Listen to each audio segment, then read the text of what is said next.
Pernahkah kamu bertanya kenapa hari ini disebut tahun 2025 atau 2026? Siapa yang pertama kali memutuskan bahwa waktu harus dihitung dari angka-angka tersebut? Dan yang lebih aneh lagi, kenapa seluruh dunia dari Asia, Eropa, sampai Afrika menyetujui patokan tahun yang sama? Jawabannya ternyata bermula dari seorang rahib kecil.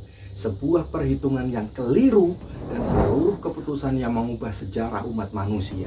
Inilah kisah tentang lahirnya tahun Masehi, penanggalan yang dipakai miliaran orang hingga hari ini. Belasan abad yang lalu dunia tidak mengenal tahun 2025, 2026 dan lain sebagainya. Setiap peradaban memiliki hitungan waktunya sendiri-sendiri. Romawi memakai EUC, dihitung dari berdirinya kota Roma tahun 753 sebelum Masehi.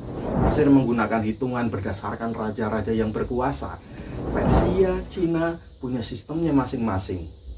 Artinya tidak ada satupun angka tahun yang disepakati secara bersama-sama. Dunia benar-benar memakai bahasa waktu yang berbeda-beda. Tahun 525 Masehi, seorang rahib bernama Dionysius Exiguus mendapatkan tugas dari gereja menentukan kalender baru untuk menghitung waktu Paskah.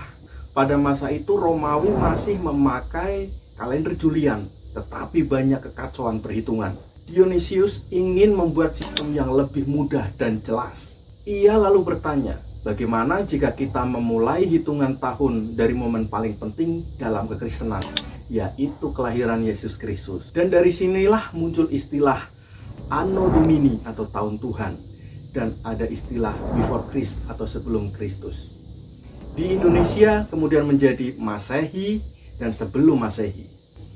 Menariknya, ternyata Dionysius ini salah menghitung. Sejarawan modern kemudian mengoreksi bahwa Yesus kemungkinan lahir 4-5 tahun lebih awal dari angka yang dibuat oleh Dionysius tersebut. Artinya ketika kita menyebut 1 Masehi, mungkin sebenarnya sudah terlambat 4 tahun.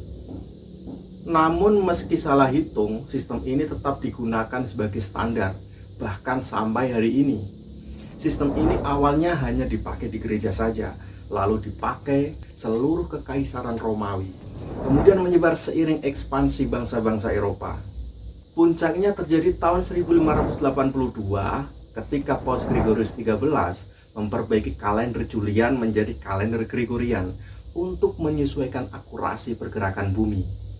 Sejak itu navigator laut, ilmuwan, pedagang antar benua, dan negara-negara modern mulai memakai kalender Masehi agar komunikasi dan perdagangan menjadi lebih mudah. Akhirnya kalender ini menjadi bahasa global untuk mengukur waktu. Negara-negara Asia, Timur Tengah, hingga Afrika secara bertahap ikut memakai kalender Masehi sebagai standar internasional. Meski budaya mereka tetap memakai kalender lokal masing-masing. Jepang baru mengadopsi pada tahun 1873. Kemudian Cina mulai 1912. Turki mulai 1926 dan Arab Saudi menggunakannya untuk urusan administrasi sejak tahun 2016. Kini kalender Masehi menjadi sistem waktu yang menyatukan dunia. Ironisnya, tahun yang kita pakai hari ini, tahun 2025, 2026 dan seterusnya, semua berasal dari titik awal yang salah hitung. Tapi di balik kesalahan itu ada satu kenyataan besar.